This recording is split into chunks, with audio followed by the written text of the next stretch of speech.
아브라함은 헤브론에 있었습니다. 헤브론은 어떤 지역인가? 하나님을 만난 자리, 하나님의 은혜를 경험한 자리가 헤브론이었습니다.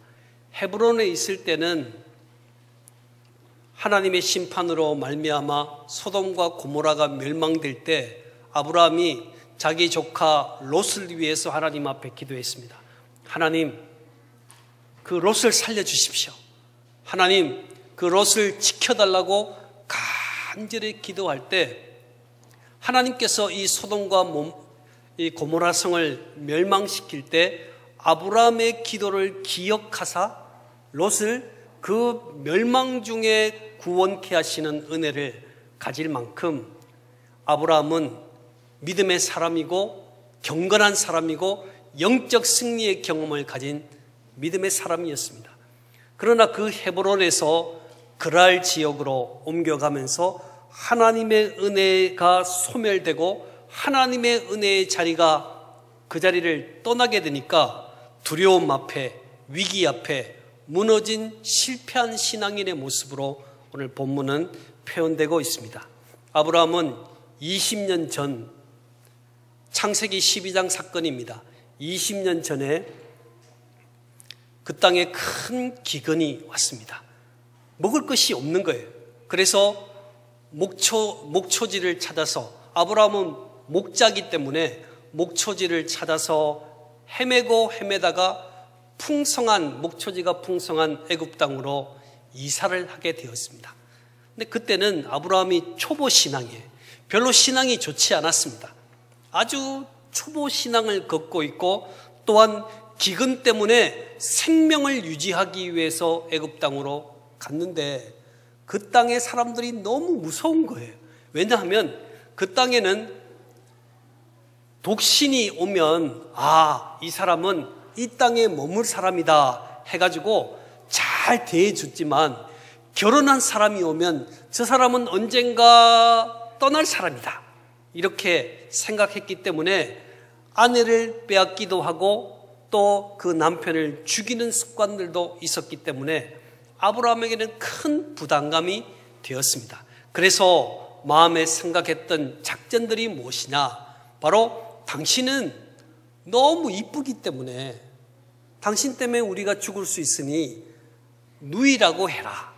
이렇게 서로 작전을 짜서 누이라고 소문을 내다가 애굽 왕에게 아내를 빼앗기는 일이 있어서 큰 위기를 당할 뻔한 경험이 20년 전에 있었습니다. 오늘 본문은 20년 후에 일어난 사건에 대해서 말해주고 있습니다. 이제 20년 전보다는 훨씬 더 좋은 환경이죠. 아브라함은 믿음이 좋아졌습니다. 그리고 그의 입술로 하나님은 내 방패시다 이렇게 고백할 만큼 믿음이 좋아졌어요. 참 신실한 믿음을 가지게 되었습니다. 게다가 하나님께서 1년 후에는 내가 약속한 아들을 너에게 줄 것이라는 약속을 2번이나 받았습니다. 이제는 믿음도 있고 하나님이 주신 약속의 말씀도 붙잡을 수 있는 능력이 그에게 있었습니다. 그리고 그에게는 더 많은 소유가 있었습니다. 많은 소유물을 지키기 위해서 그랄 땅으로 왔기 때문에 부자죠, 믿음 있죠, 하나님의 약속을 받은 그러한 아브라함이었습니다. 그런데도 위기를 만나고 두려움을 느끼니까 오늘 13절에 보면 갈대아 우르 땅에서 하나님께서 아브라함을 부를 때부터 미리 그들은 작전을 세웠습니다. 당신이 너무 이쁘니까 위험한 순간을 만나면 아내라고 하면 우리 다 죽어. 그러니까 당신이 누이라고 말해달라고 부탁하고 작전을 세웠던 생각들이 그대로 내려와서 20년 전이나 20년이 지난 오늘에도 신앙이 그토록 있어서 하나님은 나의 방패시라고 고백하는 신앙의 모습을 가질지라도 생명의 위기 앞과 물질을 지키는 일들에 있어서는 하나님 여기까지만 간섭해 주십시오. 이렇게 고백하고 있는 것입니다. 하나님 살아나야 되지 않겠습니까? 하나님이 내 방패시라는 말은 어떤 의미입니까? 하나님이 내 생명을 지켜주시는 분이시라는 의미예요.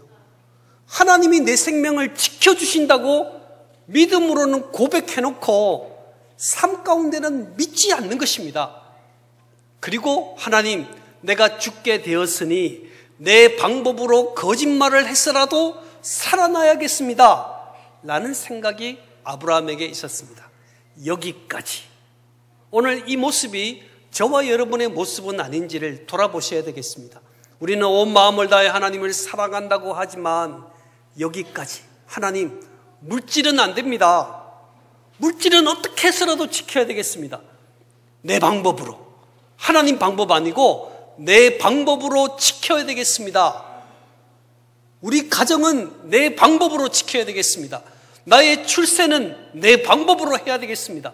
내 생명을 지키는 것도 내 방법으로 해야겠습니다라는 여기까지의 신앙이 오늘 저와 여러분의 모습이 아닌지를 항상 우리는 돌아봐야 되는 것입니다. 아브라함은 여기까지입니다. 하나님, 내가 정말 하나님을 사랑하지만 내 생명은 내가 지켜야 되지 않겠습니까? 하면서 아내를 누이로 속이는 일에 아무런 거리낌 없이 거짓말로 그를 속였습니다.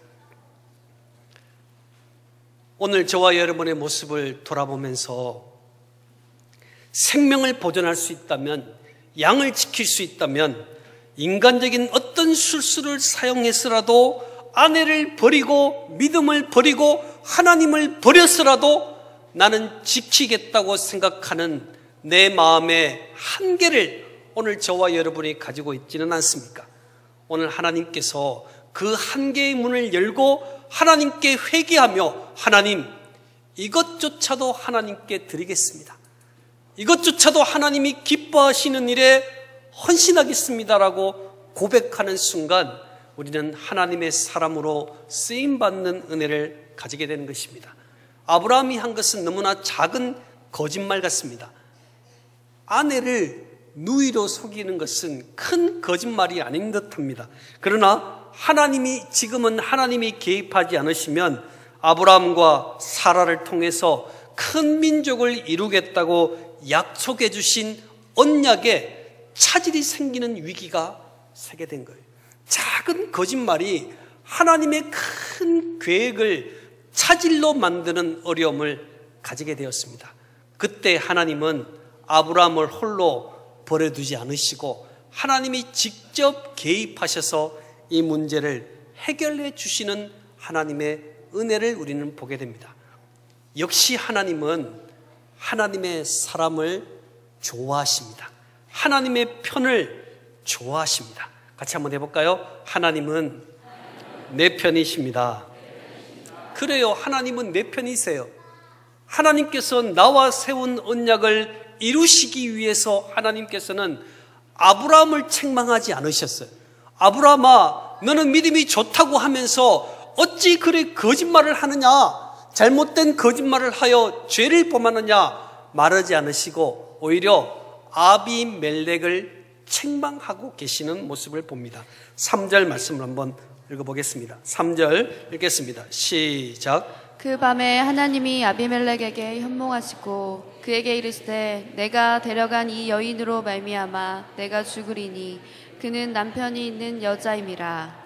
아멘. 아멘. 그 밤이다라는 말은 어느 날 갑자기 주어진 밤이 아니라 하나님이 개입할 정확한 시간에 개입하셨다는 말씀을 하기 위해서 그 밤에 아비멜렉에게 찾아와서 현몽하여 꿈으로 아브라함에게 말씀해 주고 있습니다.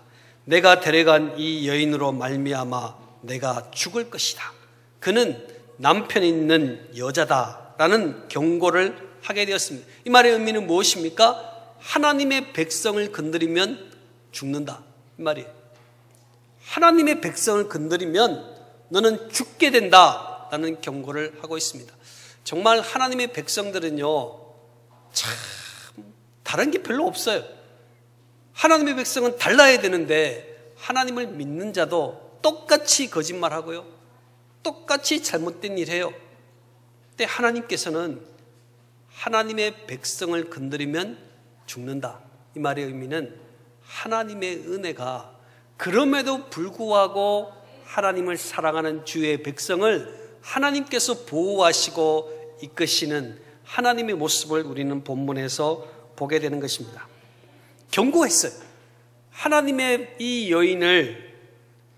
데려간 이 여인으로 말미암아 내가 죽을 것이다 라고 경고했더니 하나님, 제가 온전한 마음으로 깨끗한 손으로 행한 일인데 어찌 저를 벌하라고 하십니까? 라고 했을 때 6절에 이렇게 다시 한번 경고의 말씀을 줍니다. 6절 한번 읽어볼까요? 시작. 하나님이 꿈에 또 그에게 이르시되 내가 온전한 마음으로 이렇게 한 줄을 나도 알았으므로 너를 막아 내게 범죄하지 아니하게 하였나니 여인에게 가까이 하지 못하게 함이 이 때문이니라. 아멘. 아멘. 자, 보십시오. 하나님께서 무고한 아비멜렉을 막아주기 책망하시고 그의 죄로 인해서 죽는 것을 막기 위해서 하나님께서는 경고를 주셨다라고 말씀하고 있으면서 내가 죄를 짓는 그 죄가 내게 범죄하는 것이다 이렇게 말씀을 해주셨어요. 우리는 사람들 앞에 죄를 범합니다. 도둑질도 하고 거짓말도 하고 잘못된 일을 합니다. 그렇지만 여러분, 하나님께서는 그 일을 그 사람에게 범죄한 것으로 보지 않고 하나님께 범죄하는 것으로 보고 있다라는 사실을 오늘 우리는 기억해야 합니다. 오늘 이 시간 아브라함은 죄를 지었습니다. 아내를 누이로 속이는 일을 했어요. 그런데 한 번도 그 일을 보지 못했던 아들 이삭이 창세기 26장에 똑같은 거짓말을 합니다. 이상하죠? 아브라함이 아내를 누이라 속여서 자신의 목숨을 살아나기 위해서 그렇게 거짓말했던 간사한 모습을 아들이 똑같이 하는 거예요. 배운 것도 아닙니다. 본 것도 아닙니다. 똑같이 하는 거예요. 창세기 26장에 똑같은 그랄 땅에서 아내를 누이로 속이는 거짓말을 아들이 하고 있습니다. 이 의미는 무엇입니까? 죄는 회개하면 용서를 받지만 죄의 영향력과 상처는 후대로 연결된다는 사실을 기억해야 하는 거예요. 후대로. 나의 죄악의 영향력은 후대로 내려가서 그 일을 후대가 계속적으로 아픔을 겪도록 만들 수밖에 없는 어려움이 우리들에게 있다라는 사실을 기억해야 하는 거예요. 하나님께 범죄하지 않도록 이라고 말했어요. 우리의 죄는 내가 회개하고 해결됨으로 끝나는 것이 아니라 그 영향력이 남아서 하나님께 영향력을 가하고 책임을 져야 할 일들로 이어지기 때문에 우리가 이 죄의 문제를 중요하게 생각해야 된다는 거예요. 아브라함이 연약해진 이유도 죄 문제였습니다. 죄악. 이 죄악의 문을 온전히 끊지 못하면 결코 하나님의 기쁨으로 쓰임받지 못함을 오늘 저와 여러분이 기억해야 되겠습니다. 오늘 하나님께서 이 아비멜렉이 죄를 지어서 아비멜렉이 죽는 것을 막아주기 위해서 그 여인을 돌려줘라. 그리고 아브라함은 선지자니까 그에게 기도 부탁을 받으라고 그 해결점을 말해주고 있습니다. 7절이죠. 한번 읽어볼까요? 7절 읽겠습니다. 시작. 이제 그 사람의 아내를 돌려보내라. 그는 선지자라. 그가 너를 위하여 기도하리니 내가 살려니와 내가 돌려보내지 아니하면 너와 내게 속한 자가 다 반드시 죽을 줄 알지니라. 아멘. 아브라함이 아비멜렉에 찾아가서 이야기하면 되겠습니까? 절대 안 되죠. 그래서 하나님께서 강권적으로 개입하셔서 그 문제를 해결해 주십니다. 그 여인을 돌려보내라 라는 것이죠. 그 이야기를 듣고 아비멜렉이 아브라함을 부릅니다. 그 불러서 책망하죠. 9절에 보면 내가 합당치 아니하는 일을 내게 행하였도다. 너는 하나님을 믿는 백성 아니냐? 하나님을 믿는 백성이 하지 않아야 할 일을 했다는 것이 도대체 가능한 것인가? 라는 책망을 하고 있습니다. 10절에는 내가 무슨 뜻으로 이런 일을 하였느냐라고 책망하고 있습니다. 하나님을 믿는 아브라함이 아비멜렉에게 책망하는 것이 아니라 하나님을 믿지 아니하는 아비멜렉이 신실하게 하나님을 사랑한다고 말하고 있는 아브라함을 책망하고 있는 것입니다. 도대체 왜 하나님을 믿는 백성이 이렇게 살아야 되느냐? 참 부끄러운 모습입니다. 그때 책망을 들은 아브라함이 믿음의 조상 아니겠습니까? 그가 해야 될 일은 사과를 해야 되는 거예요. 잘못했습니다. 죽을 죄를 지었습니다. 이런 사과를 해야 되는데 그는 해명하고 변명하고 남 탓하는데 아주 익숙해 있습니다. 11절 한번 볼까요? 11절 말씀 읽어보겠습니다. 시작. 아브라함이 이르되 이곳에서는 하나님을 두려움이 없으니 내 아내로 말미암아 사람들이 나를 죽일까 생각하였음이요. 아멘. 하나님을 두려워하는 사람이 없으니 여기서 내가 죽을까 해서 이렇게 했습니다 라고 하나님 탓하고 또 이방 백성들의 탓으로 돌리면서 그가 빠져나가려고 하는 초라한 모습을 오늘 본문에서 보게 됩니다. 이게 바로 우리의 모습 아니겠습니까? 하나님께서는 우리에게 빛의 사명을 주셨습니다. 그래서 세상을 변화시켜라. 세상을 변화시키라. 너의 모습을 통해서, 너의 행동을 통해서 이 시대를 바꾸라고 우리에게 사명을 주셨는데 이 시대 많은 백성들이 제대로 살아가지 못해요. 말씀대로 살아가지 못해요. 죄를 지었어요. 하나님이 원하지 않는 일을 했어요. 그런데도 회개하지 아니하고 늘 변명하고 있어요. 늘 변명하고 원망하고 남 탓하고 있는 그리스도인들을 향해서 세상은 말하고 있습니다. 개독교들아, 개독교들아, 하나님의 백성들이 왜 그렇게 사느냐 라고 말하면 우리가 정신을 차려야죠. 회개해야죠. 하나님이 기뻐하는 일로 우리가 회개하며 돌이켜야 되는데 믿는 백성들이 원망하고 변명하고 궁색한 모습으로 초라하게 살아가고 있는 이 모습이 얼마나 안타까운 모습인지를 우리는 돌아보게 됩니다. 희망이 없는 것 같아요. 이 시대에 믿지 않는 사람들을 향하여 우리는 고개를 들 수 없어요. 희망이 없어요. 아무런 소망도 없어요. 우리가 예수 믿자고 말도 못하겠어요. 이런 위기가 아브라함 시대도 있었다라는 사실입니다. 아비멜렉의 얼굴을 볼 수가 없어요. 너 하나님의 백성 아니냐? 하나님의 백성이 왜 이런 행동을 해가지고 이 나라를 힘들게 하고 우리를 힘들게 하느냐라는 질문 앞에 아무 말도 못하는 상황이 되었습니다. 그리스도인의 한 사람의 잘못이 자신도 고통스럽게 만들지만 남에게도 고통을 준다는 사실입니다. 그러나 여러분, 그럼에도 불구하고 우리들에게는 소망이 있다는 사실입니다. 왜냐하면 아비멜렉에게 그의 아내를 돌려보내라 라고 말한 다음에 그 아브라함은 선지자니 그가 기도하면 내가 치료해 주겠다 라는 말씀을 주셨어요. 이 말씀이 바로 우리들에게 소망이 되는 것입니다. 자, 다시 한번 7절을 읽어보겠습니다.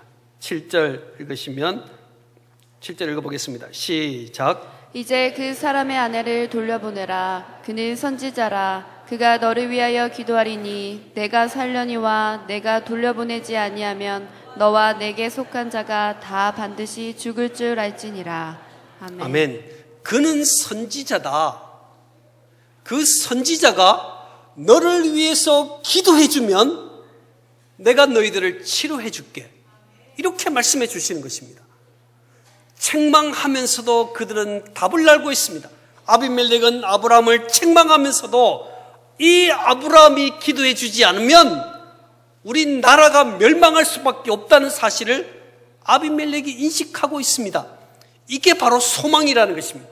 많은 이들이 교회를 향하여 믿는 사람들을 향하여 책망의 말을 쏟으면서도 그들 마음의 한 구석에는 소망이 있다라는 거예요. 믿는 자들이 그 기능을 올바로 발휘할 때만이 이 나라 이 땅이 하나님 앞에 쓰임받는다는 사실을 알게 되는 것입니다. 이게 바로 우리가 가지고 있는 소망이요 사명이라는 사실입니다. 아브라함이 하나님 앞에 기도할 때 하나님께서는 그 아비멜렉의 죄로 말미암아 모든 여인들의 태가 닫혔습니다. 더 이상 임신을 할 수 없도록 만드셨어요. 그런데 하나님께서 아브라함의 기도를 들으시고 그 태의 모든 문을 열어주시는 은혜를 그들은 맛보게 되었습니다. 사랑하는 성도 여러분, 우리도 이 시대 가운데 선지자의 사명을 가지고 있습니다. 많은 이들이 저에게 말하기를, 목사님, 우리 가정 너무 힘들어요. 선지자입니다. 여러분이 선지자예요. 여러분이 기도해야 가정이 새로워질 수 있습니다. 오늘 선지자의 기능을 말하면서 너는 선지자다라고 말하면서 그가 해야 될 일이 뭔가 기도하는 일이었다는 거예요. 선지자가 해야 될 일은 그 시대를 향하여 위하여 기도하는 것이고 우리 가정을 위하여 기도하는 것이고 우리의 가문과 우리의 직장을 위하여 기도하는 역할을 오늘 저와 여러분 믿는 우리들에게 주셨다는 사실을 기억해야 합니다. 자, 제가 가정을 위하여 하면 선지자입니다. 이렇게 한번 여러분은 선지자라고 말만 하시면 됩니다. 우리 가정이 너무 힘듭니다. 네, 여러분은 선지자입니다. 우리 직장 희망 없습니다. 여러분은 선지자입니다. 여러분이 위하여 기도하면 인간은 연약하고 아무것도 할 수 없지만 나 배후에 계신 전능하신 하나님께서는 강하게 만드시는 분이세요. 어떤 사람을? 기도하는 사람을, 선지자의 사명을 가지고 가정을 위하여, 남편을 위하여, 자녀를 위하여, 이 시대를 위하여, 우리의 직장을 위하여, 이웃을 위하여 기도하는 사람을 강하게 붙드시는 하나님이 전능하신 우리의 하나님이심을 저와 여러분이 믿을 수 있기를 축복합니다. 이 복도 우리 믿는 사람들부터 나오는 거예요. 복의 근원되는 것이 믿는 사람들입니다. 아브라함은 복의 근원이 되었습니다. 아브라함을 통하여 만나는 사람들은 축복을 얻었어요. 아브라함에게 축복하는 자는 하나님이 축복하셨고 아브라함을 저주하는 자는 하나님이 그를 저주하셨어요. 이게 복의 근원이라는 거예요. 우리 믿는 사람들은 복의 근원이요, 우리 믿는 하나님의 백성들은 선지자들입니다. 이 시대를 향하여 비록 우리의 행동은 엉망진창이고 너무나 죄악이 많은 것으로 쌓여있지만 하나님은 우리에게 은혜의 날개로 우리를 품으시고 내가 너를 사랑한다, 내가 너를 귀히 여긴다, 내가 너의 눈물을 알고 있다 라고 말씀하시며 우리에게 선지자의 사명을 주셨어요. 저와 여러분이 하나님께서 내게 주신 모든 일들로 인해서 눈물로 기도한다면 하나님이 그 기도를 들으시고 강력한 치유의 역사를 주시는 것입니다. 17절 말씀 읽어볼까요? 17절 말씀 읽어보겠습니다. 시작. 아브라함이 하나님께 기도하매 하나님이 아비멜렉과 그의 아내와 여종을 치료하사 출산하게 하셨으니. 아멘. 아브라함이 하나님께 기도하매, 네, 이 시대가 하나님 앞에 올바로 서기 위해서는 우리가 하나님 앞에 기도하는 방법밖에 없어요. 하나님께 기도하매 하나님이 그 기도를 들으시고 치유하시는 은혜를 하나님이 주셨습니다. 16절에도 보면요, 아비멜렉이 사라를 후궁으로 데려왔던 일로 인해서 죄를 범할 때 은 1000개를 주었어요. 은 1000개는 한 사람이 일평생 벌어도 벌지 못하는 만큼의 돈입니다. 엄청난 돈을 주면서 뭐라고 하느냐면은 내 오라비에게 주어서, 누구예요? 남편에게 주어서가 맞는데 내 오라비에게 주어서 라고 말하는 말은 비꼬는 말이에요. 내 오라비에게 주어서 이것으로 만족하도록 해라, 이 말이에요. 이 시대는 믿는 자들에게 조소적입니다. 결코 믿는 자들을 믿으니까, 믿는 사람이니까 이렇게 하지 않는다는 거예요. 아브라함 시대로부터 시작해서 모든 이 시대를 살아가는 모든 이들에게 믿는 자들에 대해서 좋은 박수를 보내지 않습니다. 그러나 여러분 기억하십시오. 우리는 이 시대 가운데 선지자로 부름받은 것입니다. 내 안에 여기까지라고 말하며 한계를 짓고 있는 모습이 있습니까? 하나님, 간섭하지 말아주세요. 우리 자녀 교육하는 만큼은 하나님이 손댈 일이 아닙니다 라고 말하고 있지는 않습니까? 이 물질을 절대로 하나님이 만질 수 없습니다. 물론 하나님을 사랑합니다. 물론 하나님을 너무너무 귀히 여깁니다. 저를 보십시오. 1년 동안 한 번도 빠지지 않고 공휴일이고 명절이고 빠지지 않고 주님의 제단을 지킨 제가 아닙니까? 예물을 드리고 시간을 들여서 봉사한 제가 아닙니까? 그렇지만 하나님, 물질만큼은 안 되겠습니다. 내 건강만큼은 안 되겠습니다. 요거는 내 방법대로 해야 되겠습니다 라고 말하는 이 아브라함이, 믿음이 좋다는 이 아브라함도 신앙의 한계를 가지고 살아갔습니다. 사랑하는 성도 여러분, 오늘 아브라함의 이 잘못된 모습을 보여주는 이유가 뭘까요? 이 모습을 보고 우리가 똑같이 답습하는 것이 아니라 아브라함 믿음의 조상이라도 이 문제를 해결할 수 없었던 모습을 보면서 오늘 저와 여러분이 이 시대를 살아가면서 정말 나의 모든 영역을 하나님께 내어놓을 수 있는 그런 결단과 소망이 오늘 저와 여러분에게 있기를 축원합니다. 같이 한번 따라해 보실까요? 하나님, 내 모든 삶의 영역을 하나님께 드립니다. 하나님의 것입니다. 그래요. 그래야 죄의 문제를 해결할 수 있어요. 이걸 꼭 닫고 있으니까 하나님, 아내는 안 됩니다. 이 아내는 이뻐서 안 됩니다. 얼마나 이쁜지는 잘 모르겠어요. 그러나 이 아내는 이뻐서 안 됩니다. 움켜졌던 여기까지 이것 때문에 갈대아 우르 땅에서 믿음으로 출발할 때도 거짓말하고, 애굽 땅에 가서도 거짓말하고, 그랄 땅에 가서도 거짓말했던 이 일로 하나님의 언약이 깨어지는 위기를 맞이하게 된 것입니다. 여기까지. 이게 굉장히 위험한 거예요. 여기까지. 아니요, 하나님은 여기까지를 원하지 않습니다. 하나님은 우리 마음의 모든 것을 원합니다. 우리 삶의 모든 영역을 전능하신 하나님께 맡겨지기를 원하시는 분이 우리의 하나님이시라는 거예요. 그러나 하나님은 그거 잘 못한다는 거 알고 계셔요. 그래서 하나님의 은혜로 우리를 사랑으로 어루만져 주는 거예요. 사랑하는 딸아, 사랑하는 아들아, 너의 고통과 아픔과 괴로움을 내가 알고 있다라고 어루만져 주시는 그 하나님은 정말 우리의 하나님이십니다. 우리의 고통받는 고통을 알고 계시죠. 이 시대, 이 세상은 우리를 향해서 좋은 이야기 하지 않습니다. 좋은 목소리 내지 않습니다. 그러나 여러분 기억할 것은 이 시대는 믿는 그리스도인에게 달려있다라는 거예요. 내가 기도하면 하나님이 치유하시고, 내가 기도하면 하나님의 놀라운 역사를 나를 통해서 이루어 가시는 것입니다. 그래서 여러분, 주저앉아 있지 마세요. 낙심해 있지 마세요. 끝까지